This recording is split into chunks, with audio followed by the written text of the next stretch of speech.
سحری کھا کر سونے کا نقصان۔ جو لوگ سحری کھا کر سو جاتے ہیں ان کے ساتھ کیا ہوتا ہے خود ہی دیکھ لیں۔ سحری اگر نہ کی تو روزہ رکھا جا سکتا ہے یا نہیں؟ بسم اللہ الرحمن الرحیم۔ حضرت عائشہ رضی اللہ تعالی عنہ کی مشہور روایت ہے۔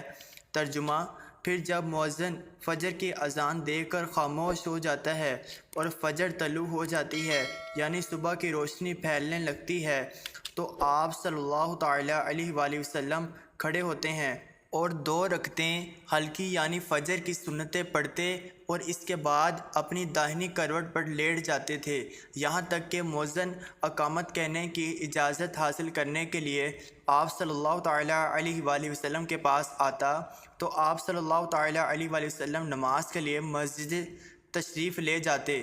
حضرت عثمان رضی اللہ تعالی عنہ سے مروی ہے، آپ صلی اللہ تعالی علیہ وآلہ وسلم نے فرمایا، صبح کی نماز کے بعد سورج نکلنے تک ذکر خدا میں لگے رہنا رزق کے حصول میں زیادہ باعث نفع ہے اس بات سے کہ طلب رزق میں دنیا کے کونے کونے میں پھرتا رہے۔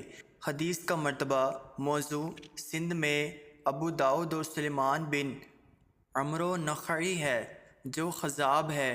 میزان 216-2۔ ترجمہ: سیدہ فاطمہ رضی اللہ تعالی عنہا بیان کرتی ہیں، میں صبح کے وقت سوئی تھی کہ رسول اللہ صلی اللہ تعالی علیہ وآلہ وسلم میرے پاس سے گزرے اور آپ نے مجھے پاؤں سے ہلایا، پھر فرمایا، بیٹی اٹھو، اپنے رب کی طرف سے رزق کی تقسیم میں شامل ہو جاؤ اور غفلت شعار لوگوں کی عادت اختیار نہ کرو۔ اللہ تعالیٰ طلوع فجر سے طلوع آفتاب تک لوگوں کا رزق تقسیم کرتے ہیں۔ شعب الایمان حدیث نمبر 4405۔ حضرت انس بن مالک رضی اللہ تعالی عنہ کی روایت ہے۔ ترجمہ: تلاش رزق کی خاطر نماز فجر سے طلوع آفتاب تک مت سویا کرو۔ حضرت انس سے اس کی وضاحت طلب کی گئی تو فرمایا کہ اس وقت 70 مرتبہ تسبیح، تکبیر و استغفار کرنے سے روزی میں برکت ہوتی ہے۔ حضرت علی رضی اللہ تعالی عنہ کی روایت۔ ترجمہ: زمین کی سطح پر کیے جانے والے 3 کاموں کی وجہ سے زمین اپنی تکلیف کا اظہار کرتی ہے: ناحق خون بہنے سے، وہ غسل جو زنا کے ارتکاب کے بعد کیا جائے، اور طلوع آفتاب سے پہلے سونے سے۔ حضرت ابو وائل فرماتے ہیں کہ ہم صبح کی نماز پڑھنے کے بعد حضرت عبداللہ بن مسعود رضی اللہ تعالی عنہ کی طرف گئے اور دروازے سے سلام کیا تو انہوں نے ہمیں اجازت دے دی، مگر ہم تھوڑی دیر دروازے کے ساتھ ٹھہرے رہے تو ایک باندی آئی اور اس نے کہا کہ تم اتنی دیر اندر کیوں نہیں داخل ہو رہے ہو؟ تو پھر ہم اندر داخل ہوئے تو حضرت عبداللہ رضی اللہ تعالی عنہ بیٹھے ہوئے تسبیح پڑھ رہے ہیں۔ انہوں نے فرمایا کہ تمہیں کس چیز نے اندر داخل ہونے سے روکا ہے جبکہ تمہیں اجازت دے دی گئی تھی؟ تو ہم نے کہا، کوئی بات نہیں سوائے اس کے کہ ہم نے خیال کیا کہ گھر والوں میں سے کوئی سو رہا ہو۔ تو عبداللہ رضی اللہ تعالی عنہ نے فرمایا کہ تم نے ابن عبد کے گھر والوں کے بارے میں غفلت کا گمان کیا۔ راوی نے کہا کہ پھر حضرت عبداللہ نے تسبیح پڑھنی شروع کر دی، یہاں تک کہ پھر خیال ہوا کہ سورج نکل گیا ہے تو باندی سے فرمایا، دیکھو کیا سورج نکل آیا ہے؟ متعدد روایات میں ہے کہ اللہ تبارک و تعالیٰ صبح صادق سے لے کر طلوع آفتاب تک مخلوق کے لیے رزق تقسیم کرتے ہیں، یعنی جو لوگ اس پورے وقت میں غافل رہتے ہیں وہ رزق کی برکت سے محروم رہتے ہیں۔ اس حدیث سے یہ بات معلوم ہوئی کہ یہ ممانعت صبح صادق سے لے کر طلوع آفتاب تک پورے درمیانی وقت میں سونے میں ہے، اور اس وقت سونا غفلت شعار لوگوں کا رویہ ہے، اسی طرح سلفت کے تعامل کے بھی خلاف ہے۔ نبی صلی اللہ تعالی علیہ وآلہ وسلم اور صحابہ کرام کا طریقہ کار یہ تھا کہ وہ جب فجر کی نماز پڑھ لیتے تو سورج طلوع ہونے تک اپنی نماز کی جگہ ہی بیٹھے رہتے تھے اور ذکر و اذکار میں مشغول رہتے۔ اس وقت میں ذکر خدا میں لگے رہنا رزق کے حصول میں زیادہ باعث نفع ہے۔ آج ہمارے معاشرے میں یہ ٹرینڈ بنا ہوا ہے کہ نوجوان رات کے 2 بجے 3 بجے موبائل، فیس بک، واٹس ایپ ان سب پر لگے رہتے ہیں، پھر ان سے صبح کی نماز بھی قضا اور دوپہر کے 12 بجے یا 1 بجے تک وہ آرام فرما رہے ہوتے ہیں، اور گھر میں ایسا کوئی بھی انسان نہیں ہوتا جو انہیں ایسا کرنے سے باز رکھے۔ آج ہم آپ کو بتائیں گے کہ حضرت علی رضی اللہ تعالی عنہ نے ایسے نوجوان کے بارے میں کیا فرمایا ہے اور کیا کچھ ان کی قسمت میں لکھا جاتا ہے جو ایسے حالات کی لپٹ میں آ جاتے ہیں۔ حضرت عبداللہ بن عباس رضی اللہ تعالی عنہ سے مروی ہے کہ جو بھی انسان صبح سویا پڑا رہتا ہے تو اس عمل کو اسلام نے سخت ناپسند قرار دیا ہے کہ دوپہر کے علاوہ کسی بھی اور وقت مت سویا کرو، جسے کہلولہ کہا جاتا ہے۔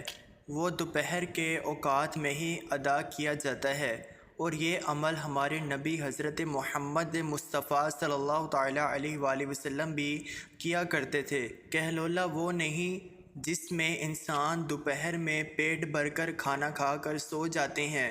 کہلولہ سے مراد وہ عمل ہے جس میں خواہ آپ کھانا کھا چکے ہیں یا نہیں، بس تھوڑی دیر آرام کرنا دوپہر کے اوقات میں، تاکہ آپ کا جو باقی کا دن ہے وہ صحیح سلامت گزرے اور آپ کے دن کے باقی حصے میں آپ اچھی طرح اپنے کاموں کو سر انجام دے سکیں۔ حضرت علی رضی اللہ تعالی عنہ نے فرمایا کہ میں نے اللہ کے نبی حضرت محمد مصطفیٰ صلی اللہ تعالی علیہ وآلہ وسلم سے سنا تھا، کھانا کھا کر فوراً سویا کریں، کیونکہ اس سے انسان کے دل میں بھی سختی پیدا ہو جاتی ہے۔ اور آج کی تاریخ میں تو یہ بات اس حد تک گہرائی تک آ پہنچی ہے کہ یہاں پر ڈاکٹرز کا بھی یہ ماننا ہے کہ اگر انسان کھانا کھا کر فوراً سو جاتے ہیں تو وہ دل کے مرض میں مبتلا ہو جاتے ہیں، اور یہی بات 1400 سال پہلے ہمارے نبی صلی اللہ تعالیٰ علیہ وآلہ وسلم نے فرمائی تھی۔ اب آتے ہیں حضرت علی رضی اللہ تعالیٰ عنہ کے اس ارشاد کی طرف جو انہوں نے فرمایا تھا۔ جب ایک مرتبہ حضرت علی رضی اللہ تعالیٰ عنہ کی خدمت میں ایک شخص حاضر ہوئے اور فرمانے لگے، یا علی، صبح سویرے جو انسان سویا پڑا رہتا ہے اس کی قسمت میں کیا کچھ لکھا جاتا ہے؟ تو جواب میں حضرت علی رضی اللہ تعالیٰ عنہ نے فرمایا، اے اللہ کے بندے، میں نے اللہ کے نبی صلی اللہ تعالیٰ علیہ وآلہ وسلم سے سنا تھا کہ جو بھی انسان صبح کے اوقات میں سویا پڑا رہتا ہے اور فجر کی نماز بھی قضا کر بیٹھتا ہے، اور یا پھر وہ فجر کی نماز ادا کر کے سو جاتا ہے، تو جب فرشتے آسمان سے ان کے مقدر کا رزق لے کر زمین کی طرف آتے ہیں اور وہ رزق انسانوں میں بانٹنے لگ جاتے ہیں، تو وہ انسان سوئے ہوئے ہوتے ہیں۔ اسی وجہ سے وہ فرشتے وہ رزق واپس اپنے ساتھ لے کر آسمان کی طرف لوٹ جاتے ہیں، اور جب وہ نیند سے فارغ ہو کر اٹھتا ہے، بیدار ہوتا ہے، تب ایسے لوگ رزق کی تنگی کی شکایات کرتے پھرتے ہیں۔ آپ نے دیکھا ہوگا کہ جب اکثر لوگ رزق کی تنگی کی شکایت کرتے ہیں، آپ ذرا ان سے پوچھ کر دیکھیں، یہ صرف ایک آزمانے کے لیے آپ پوچھیں تو صحیح۔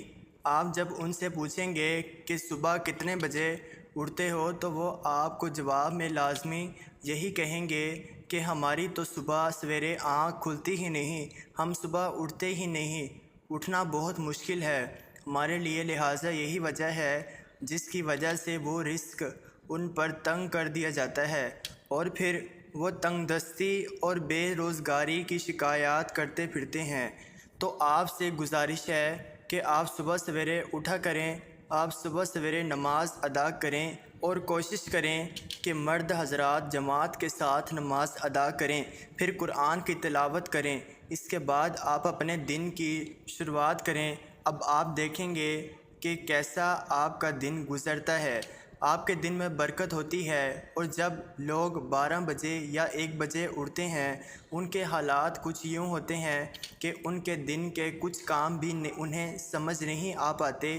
وہ یہ جان ہی نہیں پاتے کہ آج کا دن حالانکہ گزرا کیسے ہے، بلکہ انہیں کچھ کام بھی سمجھ میں نہیں آتا۔ وہ جو کام کرنے لگ جاتے ہیں اور پھر پلک جھپکتے ہی شام و مغرب کی اذان ہونے لگتی ہے، اور جو انسان سویرے جاگتے ہیں وہ اپنے کام بھی بھرپور طریقے سے سر انجام دے پاتے ہیں۔ ان کے رزق میں بھی برکت ہوتی ہے اور وہ ایک پرسکون اور خوشحال زندگی بسر کرتے ہیں۔ ان کی تنگ دستی کی بھی کوئی شکایات نہیں ہوتی کہ وہ کسی بیماری میں مبتلا ہے۔ وہ تندرست ہوتے ہیں، ہر بیماری سے فارغ ہوتے ہیں۔ رمضان کے مہینے میں انسان صرف کھانے پینے کا شیڈول متاثر نہیں ہوتا، بلکہ سحری میں جاگنے کے سبب دن بھر کی نیند کا شیڈول بھی متاثر ہوتا ہے، جس کی وجہ سے کچھ بے احتیاطیوں کے سبب رمضان کے مہینے میں جہاں صحت بہتر ہونی چاہیے وہیں پر صحت نہ صرف خراب ہوتی ہے بلکہ مختلف بیماریاں بھی گلے پڑ جاتی ہیں۔ روزہ رکھنا صحت کے لیے بہت بہتر ہوتا ہے، مگر جو لوگ رمضان میں سینے میں جلن، گیس اور اس جیسی دوسری بیماریوں کا شکار ہوتے ہیں، اس کا سبب روزہ نہیں بلکہ ان کی اپنی غلطیاں ہوتی ہیں۔ سارے دن کے روزے کے بعد جو لوگ پہلے سے ہی کسی بیماری میں مبتلا ہوں، ان کی سحری و افطار میں بھی کی جانے والی کوتاہی ان کے گلے کا ہار بن جاتی ہے۔ ایسے ہی کچھ غلطیاں کے بارے میں ہم آپ کو آج بتائیں گے۔ جو لوگ باقاعدگی سے ورزش کرنے کے عادی ہوتے ہیں وہ سحری یا افطار کے شیڈول کے سبب پریشان ہو جاتے ہیں۔ ایسے لوگ اکثر سحری یا افطاری کے بعد ورزش کرتے ہیں، جو کہ ایک بہت بڑی غلطی ہوتی ہے۔ اس سے ایک جانب تو بدہضمی کا خطرہ ہوتا ہے اور دوسرا اس کی وجہ سے ہڈیاں اور پٹھوں میں درد بڑھ جاتا ہے۔ لہٰذا اگر ورزش کرنا ضروری بھی ہو تو اس کے لیے سب سے بہتر وقت سحری سے پہلے کا وقت ہوتا ہے، کیونکہ اس وقت میں انسان کا معدہ خالی ہوتا ہے اور صحت کے لیے بہتر ہوتا ہے۔ کچھ لوگ رات میں دیر سے کھانا کھا کر سو جاتے ہیں اور نیند کی وجہ سے سحری نہیں کر پاتے۔